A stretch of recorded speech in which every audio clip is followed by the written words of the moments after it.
Hi everyone. Most of our Arduino projects require a way to present us with information about their state, and very often an LED can be enough to indicate if a condition is true or false. But it is not uncommon that we need to display a lot more than just a Boolean state, so we opt in for using a more advanced solution in the form of a display. In today's episode, we'll look into the liquid crystal displays, or LCDs for short, and how we can connect them in our projects to display the information that we need. This video is partially sponsored by PCBWay. Feel free to visit their website PCBWay.com and get your PCB prototypes built and shipped out in just 24 hours for only $5. Not only that you can order PCBs, but you can also have your project assembled by PCBWay. You can order SMD stencils for your projects or create funny shaped projects with their flexible PCBs. Visit PCBWay.com today and get your PCB prototypes. LCDs are electronic display devices that consist of several layers with liquid crystals in between them. When current is applied, these liquid crystals can arrange themselves in patterns and will define a visible change on the screen. They can have multiple colors, but very often they are monochromatic and rely on a backlight that shines from behind the layers to improve the visibility of the screen.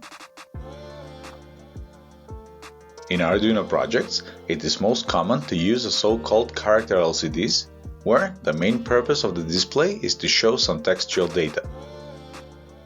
These displays contain a matrix of characters spaced in columns and rows.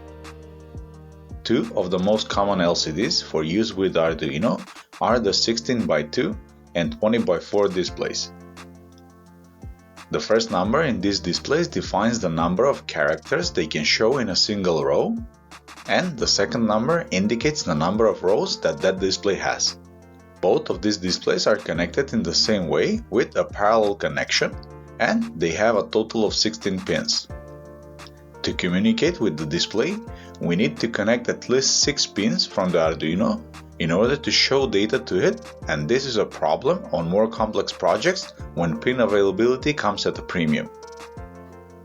In situations where the data on the display needs to be updated fast, we need to use 8-bit communication instead of 4-bit, and that requires 10 pins from the microcontroller, and on devices like the Arduino Pro Mini, we can barely use this method. To overcome this problem, there are certain adapter boards that can accept I2C connection over 2 wires and convert the signal to the parallel output that the display requires.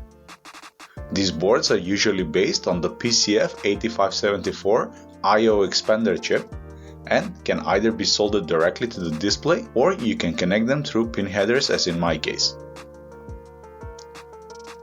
The board comes with a small trim pot that you can use to adjust the contrast of the screen, and a small jumper that you can remove in order to turn off the backlight of the display.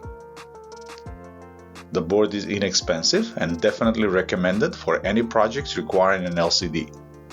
I'll leave links in the video description for all of the components that are used in this video. To connect the display, we connect the SDA and SCL pins of the adapter board to the equivalent pins on the boards that you are using. On the NodeMCU board that I'm using, the pins are D2 and D1 appropriately. At this time, I haven't yet realized, but I connected the wires wrong. I connected SDA and SCL in a reversed order, so they didn't work with the default configuration of I2C on the NodeMCU board. However, that can be easily solved in the code later on, and it will work as well as if you use any 2 other pins. In this example, I will connect the display to the same board that I've used in my previous video for the real-time clock example, but there I've used D2 to connect the RSD pin, so I will later need to switch that in the joint code, where I'll show you how to display the time from the real-time clock module to the display. Since we can speak to multiple devices from the same I2C lines, each connected device has its own address. Depending on the specs of the device, the address is usually specified by the manufacturer, but we can use a very simple sketch to actually find all of our I2C device addresses. This sketch will initiate the communication and start speaking to each of the available addresses from 8 till 120. Whenever a device replies back, it reports the address and increases the count of the found device. In our case, the address is 39 or 0x27 in hex, and it does match the address as specified on the adapter board for the display. If for some reason we want to have two such displays in our project, there are solder pads on the back of the adapter board that we can join and solder, and that will update the address as shown on the table on screen. To be able to speak to the display over I2C, we need a library called Liquid Crystal I2C that can be downloaded and installed through the library manager in the Arduino IDE. There will also be a direct link to it in the video description. When using this library with NodeMCU, you might get a warning that the library is not compatible with the board, but in my case everything worked as expected. To test out the display, I've created a small sketch that is heavily based on one of the examples from the library. At the top of the sketch, we first include the Liquid Crystal library and initialize the communication with the hex display address that we found, and we set the columns and row properties as on the display that we have.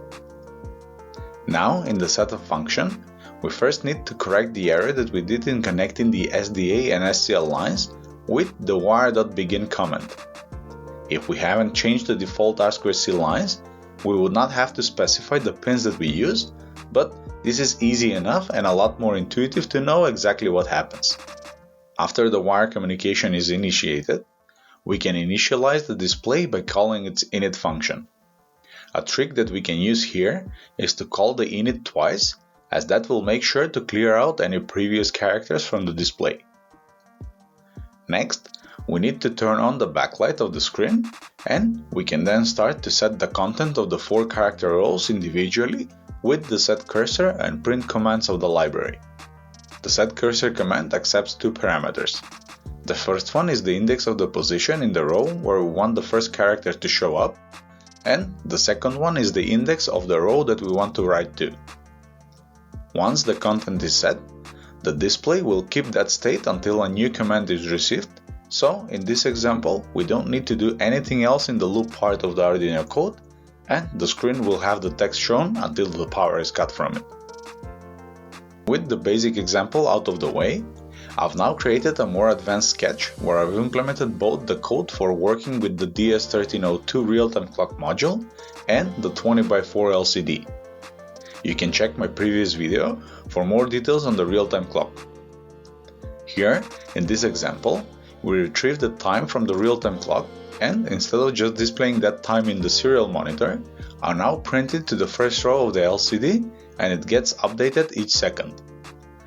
I won't go into details explaining the entire code, but you can download all of the sketches from the video description. With that, I hope that you learned something from this video, and I will encourage you to like, share and subscribe so we can continue learning more stuff in the future. I plan to upgrade this project, where I will next add a settings menu that will be accessed with a rotary encoder, so stay tuned for that.